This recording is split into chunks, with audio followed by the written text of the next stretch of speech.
Zig Ziglar said, "The fortune is in the follow-up." Now today, I'm going to give you 3 proven tips in order to build a winning follow-up system.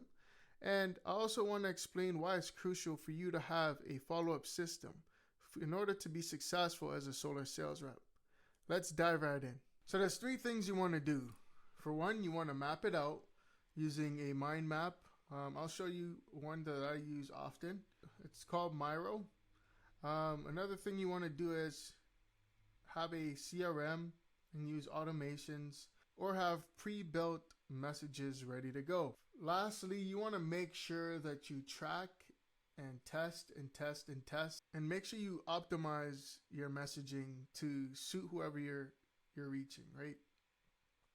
Most people give up on follow-ups because they feel like it's a waste of time and they rather chase the next thing. But especially when it comes to online leads, you want to make sure you're following up, as if you don't, someone else will be, and they will get the sale.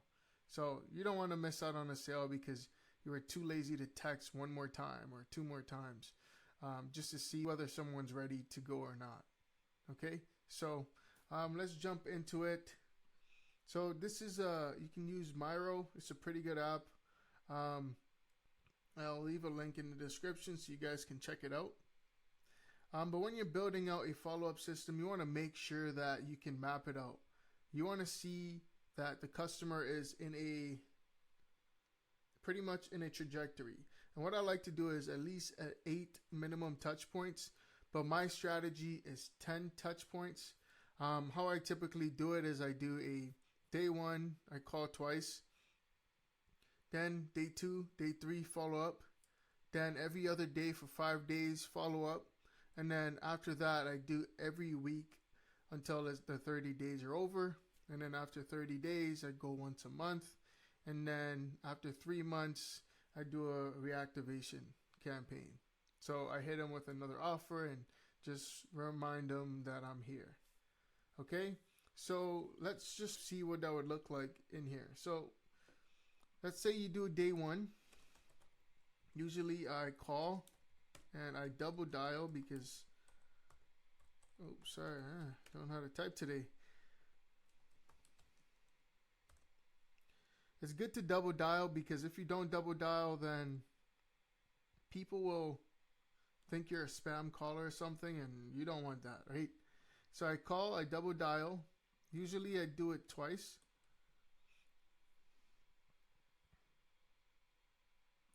Then day 2, I call, same thing, double dial, and then I leave a text and email. Day 3, call again.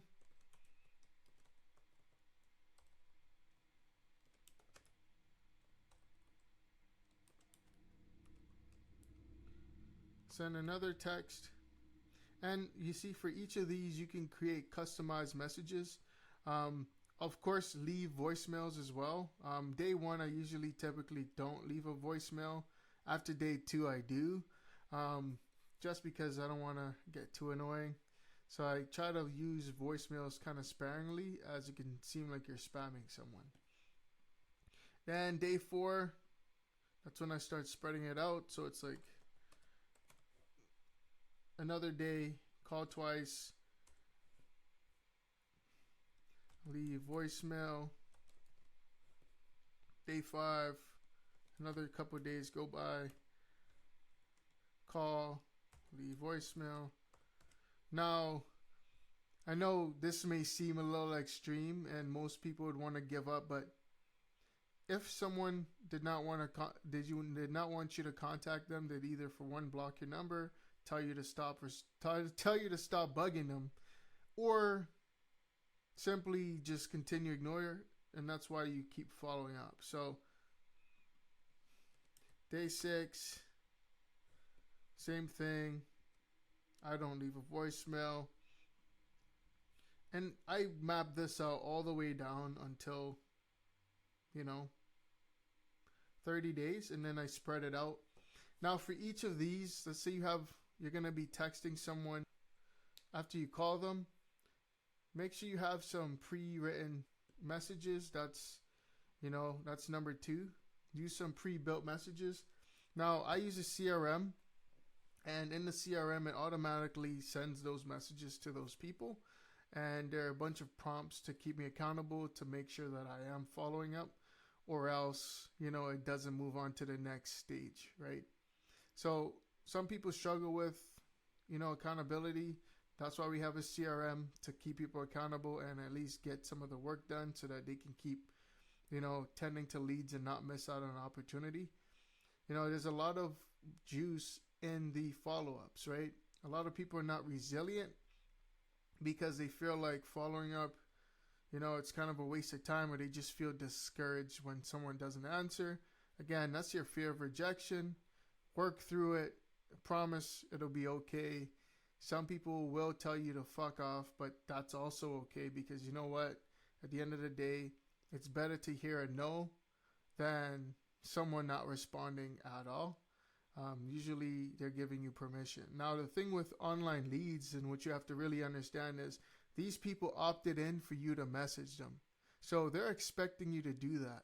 So if you have, a email chain or something going, or even just able to text them and just stay on top of their mind, now you pretty much position yourself as an authority and valuable. And the more value you can give to someone, then even if they don't buy now, they will buy later because you've provided so much. So make sure you have another sequence for like emails for all the leads that you do capture, because you want to make sure that you are remaining on top of mind. If you ran ads or whatever the case is and you have an online lead, chances are the reason why they opted in is because you had a pain point for them. So it's your job to have things in place to make sure you can maximize that. Now, and the last thing is, you want to track and you want to test.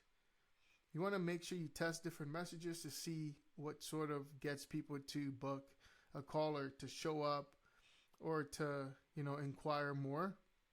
And you also want to track those people and where they are in this process right here, right? So, I just wanted to give you guys some proven strategies here that I find that works for me. Obviously, we have a CRM that pretty much mimics my full system and more, and things that I found that worked for us. And so I just want to leave that here for you guys, and catch you guys on the next one.